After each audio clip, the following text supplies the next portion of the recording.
नमस्कार दोस्तों, समय से पहले प्यूबर्टी के कारण बच्चों में बहुत से बदलाव हो रहे हैं। प्यूबर्टी यानी कि यौवन। तो आज के इस वीडियो में हम इसी के लक्षण से लेकर के इसकी जांच तक को समझेंगे। पेरेंट्स के लिए और बच्चों के लिए समझना ये बहुत ज़रूरी है। कोरोना वायरस के कारण पूरी दुनिया की स्थिति में बदलाव आया है। इसके चलते पूरी दुनिया सिमट करके एक घर में रह गई है और इसका सबसे बड़ा असर बच्चों के स्वास्थ्य पर हुआ है। हाल ही में इटालियन जर्नल ऑफ पीडियाट्रिक की आई एक रिपोर्ट की हम सभी माने तो लॉकडाउन की शुरुआत के बाद से बच्चों में समय से पहले प्यूबर्टी आने के मामले तेजी से बढ़ रहे हैं।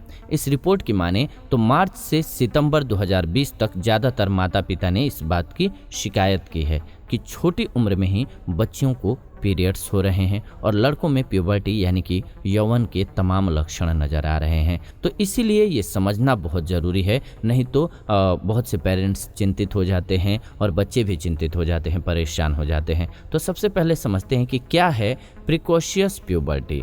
प्रिकॉशियस प्यूबर्टी एक ऐसी स्थिति है जिसमें एक बच्चा जल्दी यौवन तक पहुंच जाता है। ऐसे में बच्चे का शरीर सामान्य से पहले एक वयस्क शरीर में विकसित होने के लक्षण दिखाना शुरू कर देता है। लड़कियों में ये 8 साल की उम्र में होता है और लड़कों में 9 साल की उम्र में होता है।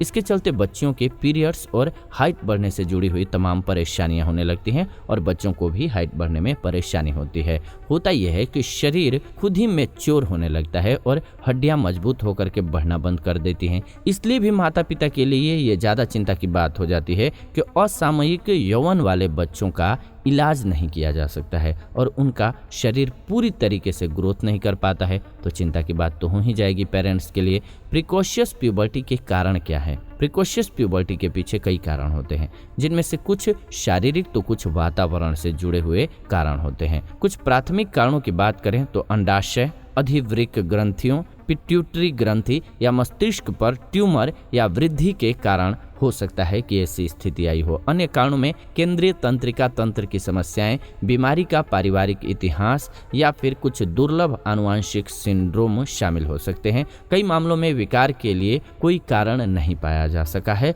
लेकिन ये समस्या जरूर आ रही है। 2 प्रकार के अनिश्चित यौन हैं, जैसे कि पहला है गोनेडोट्रोपिन डिपेंडेंट। इसे केंद्रीय अनिश्चित यौवन के रूप में भी जाना जाता है। यह युवा अवस्था का सबसे आम प्रकार है। अधिकांश लड़कियों और आधे युवा लड़कों में यह होता है। इस प्यूबर्टी की शुरुआत गोनाडोट्रोपिन नामक हार्मोन के प्रारंभिक स्त्राव से होती है। गोनाडोट्रोपिन में ल्यूटिनाइजिंग हार्मोन यानी कि LH और कुपिक उत्तेजना हार्मोन जिसे FSH कहते हैं, ये शामिल होता है। लड़कियों में अनिश्चित यौवन हाइपोथैलेमस, पिट्यूटरी ग्रंथियों और अंडाशय की प्रारंभिक परिपक्वता के कारण ये समस्या हो सकती है, लेकिन ज़्यादातर मामलों में कोई कारण नहीं पाया जा सकता है। दूसरी स्थिति है गोनेडोट्रोपिन इंडिपेंडेंट। जी हाँ, ये एक असामयिक यौवन का रूप है जो कि गोनेडोट्रोपिन्स के शुरुआती रिलीज से शुरू नहीं होता है। इसके बजाय यह सेक्स हार्मोन के उच्च स्तर के शुरुआती स्त्राव के कारण होते हैं। इनमें पुरुष एंड्रोजन और महिला एस्ट्रोजेन शामिल होता है। इसी की वजह से समस्या बढ़ती है। तो प्रिकॉशियस प्यूबर्टी के लक्षण क्या हैं, कैसे पहचानेंगे? युवा अवस्था से जल्दी गुजरना बच्चों के लिए भावनात्मक और सामाजिक रूप से कठिन हो सकता है। उदाहरण के लिए समझ लीजिए, असामयिक यौवन के साथ लड़कियों को उनके किसी भी पीरियड से पहले उनके पीरियड या फिर बढ़े हुए स्तनों के बारे में भ्रम या शर्मिंदगी हो सकती है। उनका इलाज अलग तरह से किया जा सकता है क्योंकि वे अधिक उम्र के दिखने लगते हैं। इसके अलावा भी प्रिकॉशियस प्यूबर्टी के चलते बच्चों में भावनाएं और व्यवहार भी असामयिक यौवन के साथ बदल सकते हैं। लड़कियां मूडी और चिड़चिड़ी हो सकती हैं, लड़के अधिक आक्रामक हो सकते हैं और अपनी उम्र के लिए अनुचित तरीके से सेक्स ड्राइव भी विकसित कर सकते हैं। इस तरह इसके अलग अलग लक्षणों पर नजर रखें तो उन्हें आप समझ लीजिए कि क्या होंगे। यौवन में हड्डियों और मांसपेशियों का तेजी से विकास, शरीर के आकार में परिवर्तन, शरीर की प्रजनन क्षमता का विकास, मुहासे, आवाज़ का गहरा होना, जांघों और अंडर आर्म्स के बाल बढ़ना, चेहरे के बालों का बढ़ना, इसके अलावा स्तनों का विकास, समय से पहले पीरियड्स शुरू हो जाना, लिंग और अंडकोश का बढ़ना, प्यूबिक और अंडर आर्म के बाल, चेहरे के बाल, सहज सहज इरेक्शन, शुक्राणु का उत्पादन, ये सभी आपको लक्षण दिखने लगेंगे। मानसिक रूप से शरीर पर क्या असर पड़ता है इसका, तो मनोदशा में बदलाव होने लगता है, मूड स्विंग की समस्या होने लगेगी, आक्रामकता में वृद्धि आ जाएगी बच्चे के, अन्य सहपाठियों जो साथ में पढ़ते हैं उनकी तुलना में पहले लंबा हो जाएगा, हाइट इसके बाद बढ़ेगी नहीं, रुक जाएगी वहीं पर।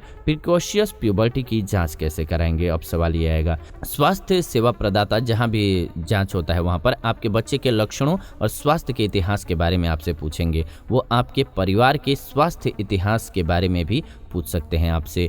वह आपके बच्चे को शारीरिक परीक्षण देंगे। इसके बाद आपके बच्चे के हार्मोन के स्तर को मापने के लिए रक्त परीक्षण करेंगे। सबसे पहले बच्चे का इतिहास पूछेंगे कि क्या स्थिति रही है, कैसे कैसे उसका विकास हुआ है, फिर उसके पेरेंट्स का पूछेंगे। ये दोनों चीज़ें आपको याद कर लेनी चाहिए।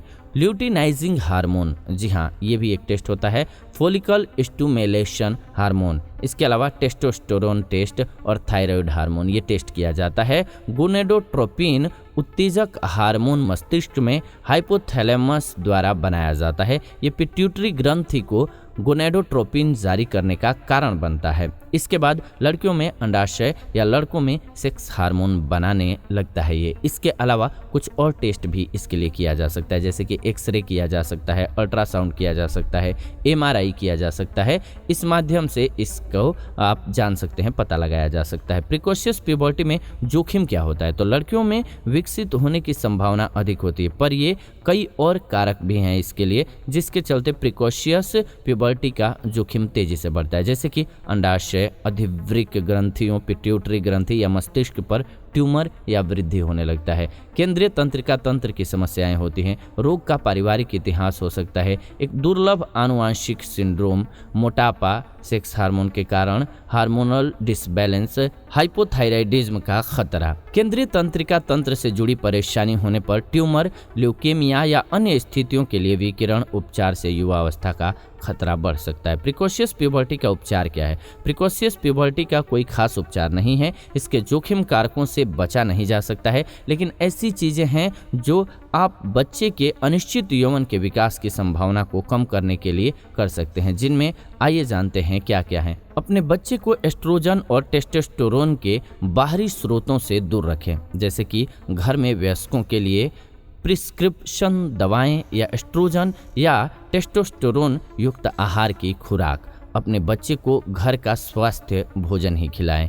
स्वस्थ भोजन उसके लिए बहुत अच्छा रहेगा। वजन संतुलित रखने के लिए प्रोत्साहित करें उसको। योग या एक्सरसाइज करवाएं। स्ट्रेस फ्री और खुश रहने के लिए हमेशा उसे प्रेरित करें। ध्यान रखिए कि प्रिकॉशियस प्यूबर्टी वाले बच्चे अपने साथियों के साथ तुलना में जल्दी से बढ़ सकते हैं और लंबे हो सकते हैं, लेकिन क्योंकि उनकी हड्डियां सामान्य से अधिक तेजी से परिपक्व होती हैं, वे अक्सर सामान्य से पहले बढ़ने से रोकते हैं। प्रारंभिक यौवन की शुरुआत, खास करके जब यह बहुत छोटे बच्चों में होता है, तो वे उन्हें सामाजिक और भावनात्मक रूप से परेशान कर सकता है। लड़कियां और लड़के जो अपने साथियों की तुलना में बहुत पहले प्यूबर्टी की स्टेज में आ जाते हैं, वे अपने शरीर में होने वाले परिवर्तन के बारे में बेहद आत्म जागरूक हो सकते हैं। यह आत्मसम्मान को प्रभावित कर सकता है और अवसाद का मादक द्रव्यों के सेवन के जोखिम को बढ़ाता है। इसलिए माता पिता को ऐसे बच्चों का खास ख्याल रखना चाहिए और उनको गाइड प्रॉपर करना चाहिए, बताना चाहिए उनको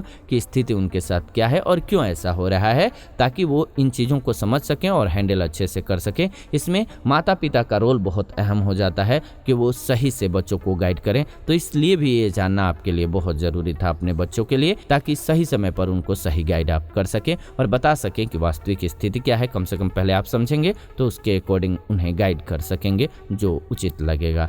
तो उम्मीद है कि ये जानकारी आपको अच्छी लगी होगी। अगर कुछ मन में सवाल आ रहे हों, कुछ अभी इसमें अगर संदेह हो आपको, तो कमेंट्स के माध्यम से लिखिए, उसके जवाब वीडियो के माध्यम से दे देंगे या फिर वहां पर आपको लिख करके जवाब मिल जाएगा। ऐसी ही जानकारीपूर्ण वीडियो इस चैनल के माध्यम से हम लेकर के आते रहते हैं। तो ऐसी जानकारीपूर्ण वीडियोज के लिए चैनल को सब्सक्राइब कर लीजिए, बेल नोटिफिकेशन को ऑन कर लीजिए, ताकि नई वीडियो जब भी हम लाएं नोटिफिकेशन आपको सबसे पहले मिले। साथ ही साथ वीडियो को लाइक कर दीजिए, शेयर कर दीजिए व्हाट्सएप पे, फेसबुक पे, ताकि सभी को वीडियो मिल सके। आप देख रहे हैं आयुर्वेदिक उपचार चैनल। इस वीडियो को अंत तक देखा आप सभी ने, इसलिए दिल से धन्यवाद। विदा लेते हैं इस वीडियो से, जुड़ेंगे नई वीडियो में नई जानकारी के साथ। तब तक आप सभी खुश रहें, स्वस्थ रहें। जाते जाते कमेंट्स के माध्यम से अपना कीमती सुझाव जरूर दें कि आगे किस प्रकार के और वीडियो देखना चाहते हैं आप इस चैनल के माध्यम से।